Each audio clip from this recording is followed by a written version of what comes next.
अस्सलाम वालेकुम, कैसे हैं आप। उम्मीद है कि बिल्कुल ठीक होंगे। खबर आई है कि खान साहब जो है वो बरी हो गए हैं साइफर केस में, और ये पीटीआई की यूथ के लिए बहुत बड़ी खबर है कि इस साइफर की वजह से बहुत सारे केसेस जो हैं वो खान साहब के ऊपर जो है वो किए गए थे, और उनमें उनको जो पाबंदियां लगी 10-10 साल की जो उनके ऊपर सज़ाएँ मुकर्रर की गई थी, आज उन चीज़ों से वो बरी हो गए हैं।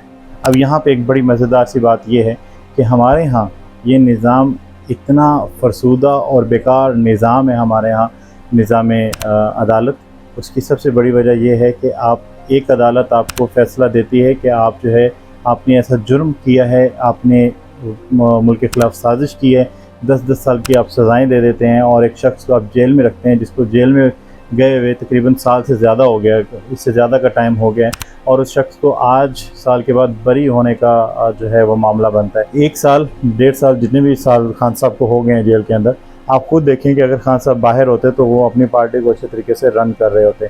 आज जो लोगों ने खान साहब को वोट दिया है, 92 की जो सीट्स हैं पीटीआई की, वो सिर्फ इस वजह से हैं कि लोग उनको लाइक करते हैं, लोग उनको पसंद करते हैं। लेकिन ये है कि हमारे इदारों ने, हमारे तमाम जुडिशरी ने, हमारे इस्टेब्लिशमेंट ने कोशिश की कि किसी तरीके से इनको उतार दें। ये अभी तक नहीं समझ पाए हैं कि भाई ये दौर वो नहीं है जो भुट्टो साहब का दौर था, कि भुट्टो साहब के ऊपर आपने केस बनाया, भुट्टो साहब को आपने जेल में डाला, भुट्टो साहब को आपने फांसी दे दी और किसी को कुछ पता नहीं लगेगा। अब ये वो दौर नहीं है। आप बड़े हो जाएं कि अब ये सोशल मीडिया का दौर है। यहाँ पे 1 मिनट के अंदर खबर यहाँ से वहाँ जाती है।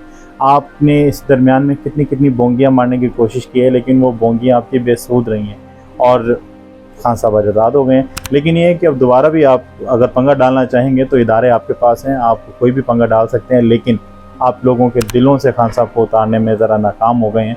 और सियासी केसेस हैं, सियासी केसेस में सब निकल जाएंगे, सब आज़ाद हो जाएंगे। और मुल्क के अंदर जो सबसे बड़ा मसला है वो पॉलिटिशियंस का अभी भी नहीं है। हमारे यहाँ हमेशा हम पॉलिटिशियंस को बुरा कहते हैं, हमारे इदारे बुरे हैं, जिन इदारों की वजह से हमारे पॉलिटिशियंस को सज़ाएँ होती हैं, हमारे पॉलिटिशियंस बार बार जेल में जाते हैं और अपने लोगों के मुताबिक उनको सर्व नहीं कर पाते, अपनी नेशन को सर्व नहीं कर पाते। आपने आज़ाद किया है, आपको आज़ाद करना था, आपको आज़ाद करना पड़ेगा, क्योंकि ना सिर्फ ये इलेक्शन, अगले इलेक्शंस के अंदर भी लोग जो है वोट सिर्फ और सिर्फ पीटीआई को ही देंगे, क्योंकि आपसे तो वो तंग हैं, और जिस हद तक हैं वो आप भी बेहतर जानते हैं और हम भी बेहतर जानते हैं। अल्लाह हाफ़िज़।